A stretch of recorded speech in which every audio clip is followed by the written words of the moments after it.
This is the Marxists at the Movies podcast.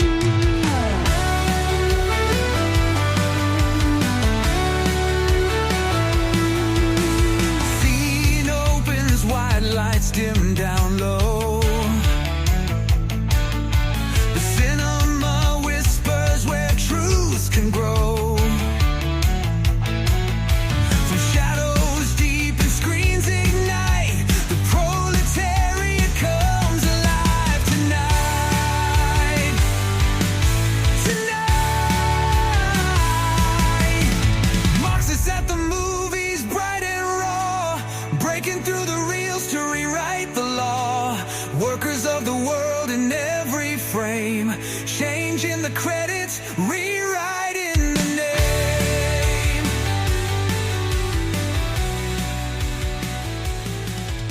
All right, comrades, welcome back Yes, welcome back. to Marxists at the Movies. Marxists at the movies. This is the show where we take a look at a film through that Marxist lens and try and see what's going on under the surface. What's it reflecting about the society that made it and today? And the power structures. Yeah, the hidden power structures, exactly.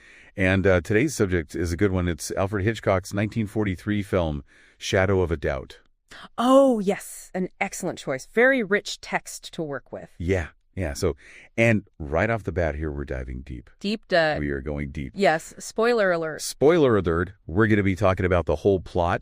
The whole thing. We're not going to be coy about it. No, the ending, everything. It was just too good. Yeah. Too much good stuff in there. So much going on and so much of that symbolism. The way this film kind of like peels back the layers of bourgeois illusion and, reveals some of the rot underneath. Yeah. We really can't do it without getting into the specifics. Exactly. Yeah.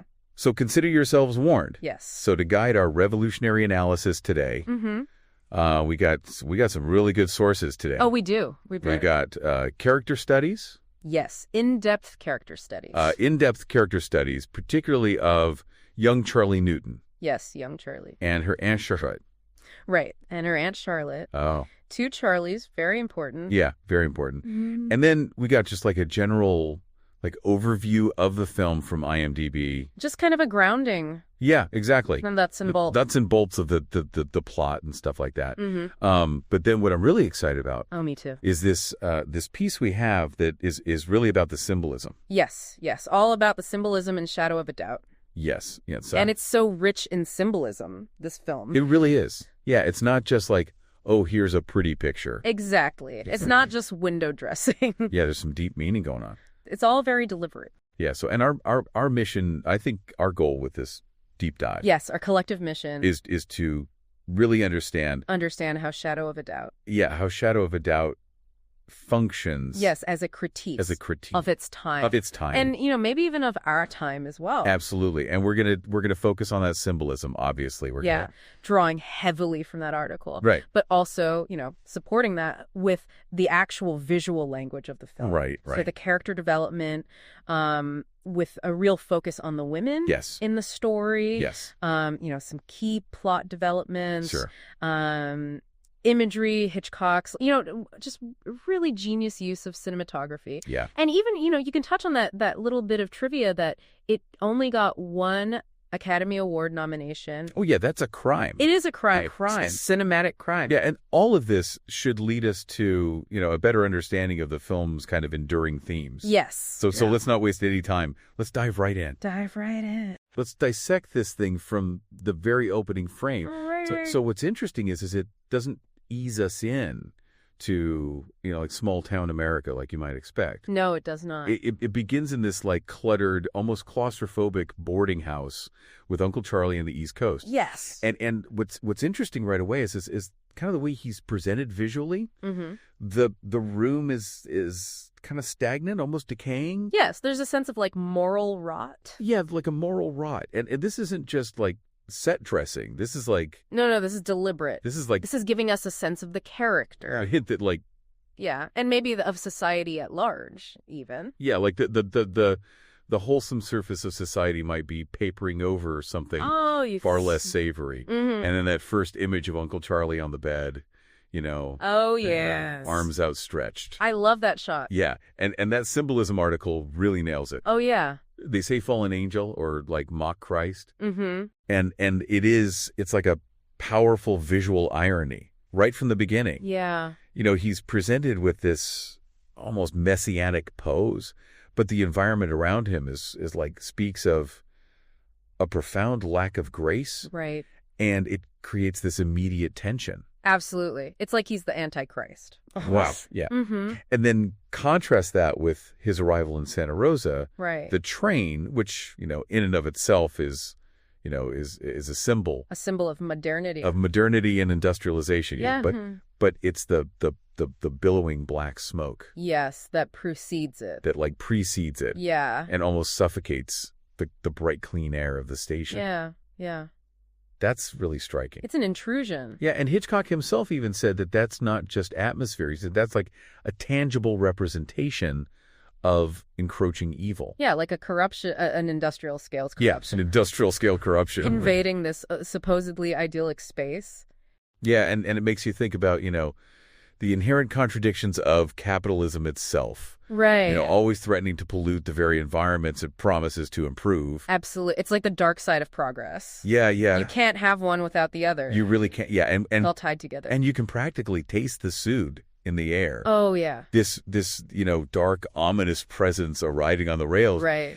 And the way Uncle Charlie emerges from the smoke. Oh, yes. The visual analysis we have describes him as obscured by haze. Almost like a specter. Like a spectral figure, yeah. And it's not a joyous homecoming. No, it doesn't feel like a homecoming at all. No, it's more like a summoning. Yeah, like a summoning. He's being conjured. Yeah, like he's conjured into existence to disrupt this peaceful facade of the Newton family. Precisely, yeah. So as the story unfolds, this dichotomy between light and shadow becomes really, really central. Very important. Particularly in the relationship between young Charlie and her uncle. Yeah, and the symbolism article. Right. They really nail it when they talk about the duality. The duality. Young Charlie representing this naive, almost idealized vision of the world. Right, the innocence of youth. Yeah, the innocence of youth and Uncle Charlie embodying this corrupted, worldly experience, yeah. And it's interesting that they share a name. Right.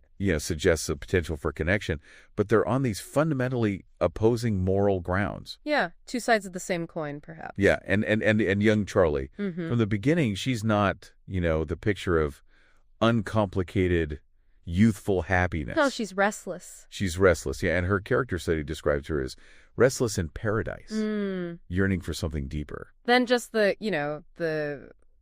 comfortable routine. Yeah, than the comfortable, predictable routine. Yeah. Of small town life. Of her little bourgeois existence. Right, and this longing, this dissatisfaction, with the superficiality around her. Inadvertently creates an opening. It creates an opening. Yeah, for the darkness. Yeah, for the very darkness she doesn't understand. Yeah, which is fascinating, right? Yeah, it's like she's summoning it without knowing it. Yeah, she's inviting it in. Yeah, and it speaks to a deeper societal unease, I think. Absolutely. Isn't it? Like a sense that the American dream. That the American dream is hollow. Is hollow. Yeah, it's not, it's cracked up to be. Yeah. There's something missing. Yeah, there's something rotten under the surface. And even her initial act of reaching out to her uncle. Right. It's interesting that she sends a telegram. A telegram, right? Not a letter. Not something more personal. Yeah, and the character study suggests that this is significant. Yeah. That this efficient, impersonal, mechanical form of communication. Right, the technology is mediating the interaction. Yeah, it's reflecting this modern world where even our attempts at connection are mediated by technology and these prevailing social structures that prioritize efficiency over genuine human connection. Right. And it foreshadows this disconnect. Yes, the emotional disconnect that's going to become apparent. That's at the heart of the film, really. Yeah. And that yearning, that telegram, right, as the study notes, summons the train. This industrial beast. Right. That delivers not the deeper connection she craves. Right. But a profound and terrifying disillusionment. Yeah, she gets more than she bargained for. Yeah, she gets way more than she bargained for. And her idealized image of her charming uncle is about to be shattered by the harsh realities. Of a corrupt world. Yeah. So here's where the film really starts to turn the screw in her and reveal those cracks beneath the surface. Yeah, the cracks in the facade. Yeah, so let's take, for instance, that dinner table scene. Oh, yes. this seemingly ordinary family gathering, Right. that quickly becomes deeply unsettling. Yeah, the tension just ratchets up. Yeah, and Uncle Charlie's disturbing pronouncements About wealthy women? about wealthy women, right? Yeah. At first they're kind of brushed off by the family. Oh, they just think he's being quirky. Yeah, quirky as You know, a little bit odd. But young Charlie's reaction Is different. is totally different. Yeah. And her character study emphasizes her perceptiveness in this moment, her ability to see beyond that surface level charm. Right. She sees the misogyny. See the underlying misogyny and contempt. The tempt, yeah. In his words, and this is a crucial turning point, It is a turning point. where her naive admiration begins to erode. Right. The scales are starting to fall from her eyes. Yeah. It's the beginning of her awakening. Yeah. And the film's visual language really amplifies this. Absolutely. The analysis of the dinner table monologue Yeah. highlights that low-angle lighting Yeah. that distorts Uncle Charlie's features. Yeah, makes him look almost demonic. Yeah, almost sinister, yeah. But what's truly chilling Is that direct gaze. the direct gaze into the camera Yeah, he looks right at it. as he questions the humanity For these women. of these women, right? And it's as if he's not just addressing the family. Right. He's confronting us, the audience. Yeah, he's implicating us. Yeah. Forcing us to confront some uncomfortable truths. About, societal prejudices. Yeah, about societal prejudices and the dehumanization Inherent in certain ideologies. And it's such a brilliant and deeply unsettling technique. Farrah's masterful. Breaks the fourth wall Yeah. in a way that implicates the viewer. Absolutely. We're not just passive observers anymore. No, we're complicit. We're part of it. Yeah, so as Charlie's suspicions solidify her journey into the truth, takes her to the library. The library in the dead of night. In the dead of night. Yeah. And the symbolism article describes this as her descent into the underworld of truth. Yeah, it's like she's going into the heart of darkness. Yeah, and driven by this instinct that something is deeply wrong. Right. She seeks knowledge, and she ventures into this space traditionally associated with learning, Enlightenment. Yeah. But in this case, it becomes this place of disturbing revelation. Right. The truth is not always true. No, it is not.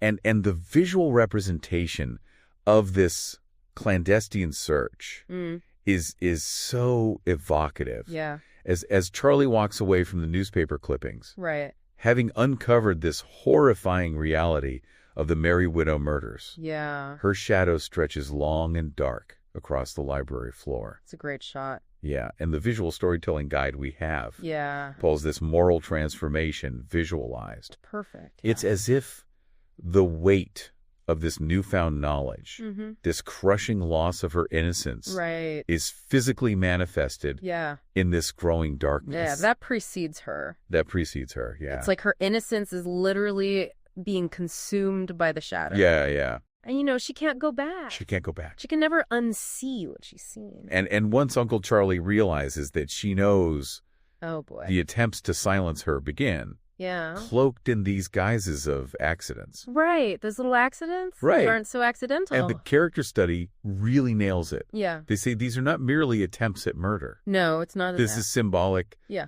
of the attempts by the patriarchal order embodied by Uncle Charlie to suppress a woman Who knows too much? who possesses dangerous truth-revealing knowledge. Yeah. And that broken stare filmed from that low angle that emphasizes Uncle Charlie looming above her. Yeah, he's literally above her. Yeah, he's literally above her. On the stairs. As she narrowly avoids this fall. Yeah. The visual analysis describes it as a domestic threat, a fall from grace. Yeah, within the home. Within the very home. That should be the sanctuary. That should be her sanctuary. Yeah, but it's not safe. It's not safe. No. And the garage scene Oh, yes. with that stark diagonal lighting Yeah. and the prison-like shadows cast by the window bars. It's like she's in a cage. Yeah, it visually traps her, highlighting her physical and societal confinement. Yeah, and the character study, connects those bars to her entrapment. Yeah. Not just by her uncle, but by the patriarchy. The whole patriarchal structure of society. Yeah. And even that seemingly small act Right. of hiding the newspaper earlier in the film, the symbolism article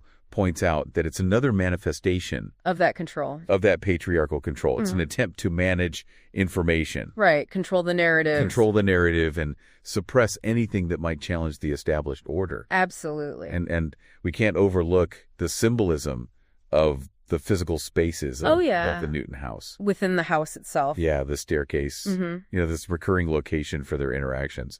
Yeah, where they often clash. Yeah, it functions as a vertical power structure, with Uncle Charlie often positioned on those higher steps. Literally and figuratively. Yeah, literally and figuratively. Above her. Controlling the moral atmosphere of their encounters. Yeah, he's looking down on her. It's Yeah. very deliberate. Yeah, it's a subtle but constant visual reminder of the inherent power imbalance between men and women in a patriarchal society. And then there's that deceptively cheerful Merry Widow Waltz. Oh, yes. And the symbolism article reveals its profoundly sinister undercurrent, describing it as death with a smile. Yeah, it's like a grotesque mask for brutality. It's masking brutality beneath this cheerful facade.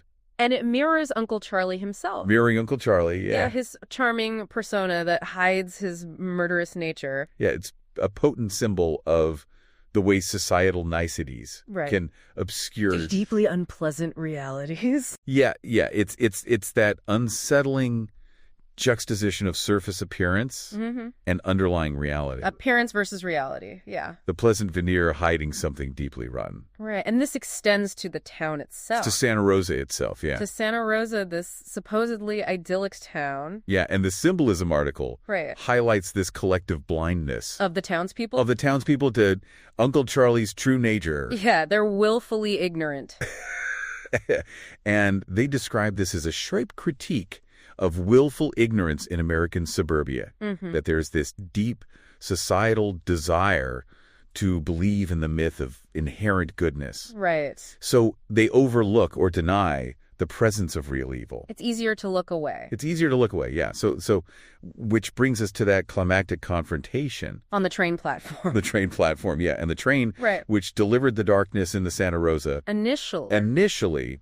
Becomes the instrument of its destruction. It comes full circle. Full circle. Yeah. Yeah. And the symbolism article really nails it when they talk about the machine of modernity. The machine of modernity, both delivering and then expelling. The corruption. Yeah. There's a certain poetic, almost dialectical justice to that. Yeah, that's very satisfying. It is satisfying. To see him meet his end on the very train that brought him there. Yeah, yeah.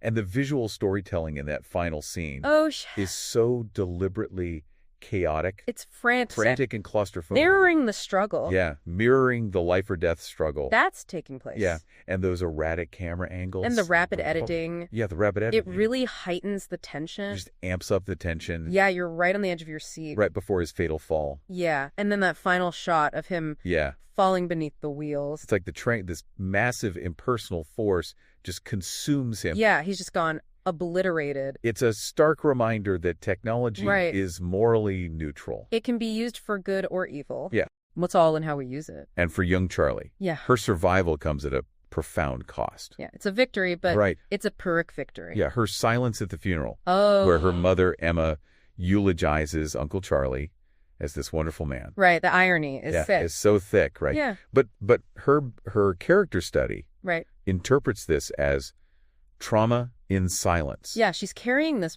burden. This heavy burden. Of knowledge.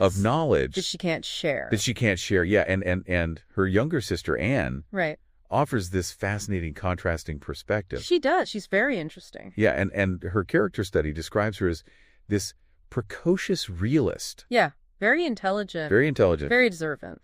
Possessing this keen intellectual curiosity and a remarkable immunity to the emotional turmoil. Yeah, she's kind of above it all. Yeah, that's indulging the rest of the family. She's not caught up in the drama. Yeah, and she functions almost as a Greek chorus, voicing these uncomfortable truths with a childlike directness. That the adults can't see. That the adults can't or won't see. Yeah, they're too blinded by their own emotion. And what's particularly insightful is her symbolic role. Right. As this unspoiled observer, existing in that liminal space. Between innocence. Between childhood innocence. And adult awareness. Yeah, yeah. And she's free to ask those pointed questions. Right. And engage in that intellectual sparring.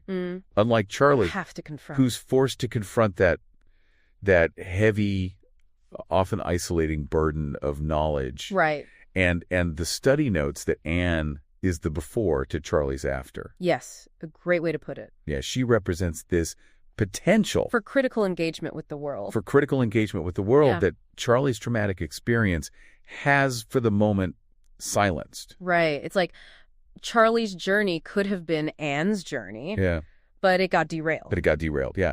And then we have Emma. The mother. The mother, right, and her character study really paints her as embodying this willful ignorance. Yeah, she's clinging to the illusion. A perfect family. Yeah, this illusion is familial purity and harmony. Right, and she's so dependent on routine and order. And emotionally fragile beneath that. That's seemingly sweet and gentle exterior. Yeah. She's very brittle. And her function within the narrative, as the study points out, is to represent this generation. Mm-hmm. Perhaps even a societal tendency to prioritize the appearance of familial unity over truth and respectability above confronting uncomfortable truths. Yeah, image is everything. Appearances are more important than reality. And her affection for her brother isn't necessarily blind. Right. It's selective. Yeah. To truly acknowledge his monstrous nature would shatter her entire worldview. Yeah, it's too much to bear. Yeah. So she chooses denial. And at the funeral, her praise of Uncle Charlie is in essence a mourning of a carefully constructed fantasy. Absolutely. She's grieving for the brother she thought she had. Yeah. Not the monster he really was. Yeah, so as we weave together these threads of symbolism, character, and plot, what overarching themes emerge from our Marxist lens on Shadow of a Doubt? Well, I think the symbolism article sums it up beautifully. Yeah. It's about the inherent corruption lurking beneath the surface of American innocence, the deceptive and often oppressive nature of the family, the danger that knowledge poses. Especially for women. Who dare to challenge the patriarchy. And the transformative, though often painful, power of confronting truth. Yeah. That's the crux of it. And the film's visual language really reinforces all of that. Absolutely. That stark interplay of light and shadow. Yeah. Visually mirroring Charlie's journey. Innocence to experience. Yeah. And Hitchcock's just masterful use of those visual cues. Oh, he's a genius. Underscores the film's profound commentary. On morality. Yeah. Societal struggles. And this struggle between appearance and reality. Yeah. That's the key tension throughout the film. Yeah. What seems to be true versus what actually is true. And even this is shocking, this trivia that it only got one Academy Award nomination. For Best Original Screenplay. It feels like a commentary in and of itself. It really does. It's baffling. Yeah. I mean, it's a brilliant film. Visually stunning, and to not even nominate it for cinematography. Yeah. When you think about the imagery and the symbolic use of light and shadow. It just shows you what Hollywood values. It really does. It highlights this potential blind spot, a failure to recognize the crucial role of visual storytelling. In conveying complex ideas. In conveying these complex social and psychological themes. Right. And so as we've seen, Shadow of a Doubt really transcends that simple genre of thriller. Oh, absolutely. This intricate web of symbolism. Right. Its compelling exploration of character. Particularly young Charlie. And her awakening. Yeah, it operates as a potent Marxist allegory. It does. This stark portrayal of a feminist awakening in the face of matriarchal oppression. Yeah. And a chilling examination of that hidden darkness that can fester beneath the surface of even the most seemingly idyllic communities. Absolutely. So as you continue your own deep dive into the complexities of the world around you, consider this. What are the enduring shadows? The shadows that might exist. Beneath the seemingly normal surfaces of our own lives. And of the broader social fabric. Of society at large. Yeah. What are we choosing not to see? What uncomfortable truths might we be collectively choosing to ignore? Right. Within our own families. And our own communities. Our own institutions. Yeah. And what might be the cost of that denial? That's the question. We have to ask ourselves. This has been Marxists at the Movies. Marxists at the Movies. See you next time, comrades. See you next time. Scene opens, white lights dim down low. Thank you for listening to the Marxists at the Movies podcast. Don't forget to like and comment. From shadows deep and screens ignite, the proletariat